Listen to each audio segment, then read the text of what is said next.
Na continuação do Salmo 44, a partir do verso 9, a gente lê assim: Mas agora nos rejeitastes e nos humilhastes, já não sais com os nossos exércitos. Diante dos nossos adversários fizeste-nos bater em retirada, e os que nos odeiam nos saquearam. Tu nos entregaste para sermos devorados como ovelhas, e nos dispersaste entre as nações. Vendeste o teu povo por uma ninharia, nada lucrando com a sua venda.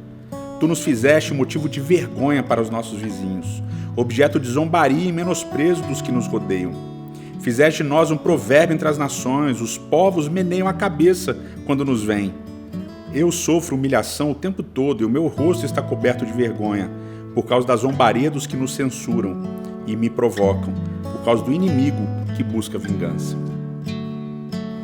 Depois de enaltecer os grandes feitos de Deus, feitos militares no passado, o poeta, o salmista, ele começa diretamente a reclamar, dizendo que Deus abandonou o povo, que Deus abandonou o exército e que essas vitórias não acontecem mais. Pelo contrário, agora só há derrotas, agora há zombaria.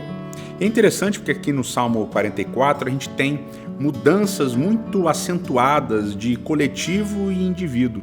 Uma hora o salmo está no plural, uma hora o salmo está no individual.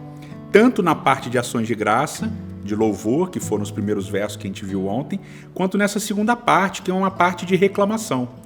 E o salmista, o poeta aqui, ele é corajoso, porque ele reclama de uma maneira assintosa com Deus. E essa reclamação parece remeter a algumas das grandes derrotas de Israel ao longo da história. Por exemplo, Josué, capítulo 7, quando Israel é derrotado pela cidade de Ai, ou, por exemplo, em 1 Samuel capítulo 4, quando Israel é derrotado pelos filisteus, ou então o livro de Lamentações inteiro, que retrata a derrota de Israel para os babilônios. Mas, de qualquer maneira, quando a gente percebe a dinâmica da linguagem que o salmista usa, o salmista ele usa uma linguagem de aliança, que direciona a gente muito especificamente para o texto de Deuteronômio, capítulo 28, do verso 15 até o final do capítulo. É uma linguagem que se repete nos dois textos, trabalhando exatamente a ideia de que Israel se afastou de Deus e por isso está sofrendo todas essas derrotas militares, toda essa zombaria pela qual Israel e os indivíduos também estão passando. Parece que o salmista está dizendo assim, olha, ontem era bom, mas hoje está péssimo.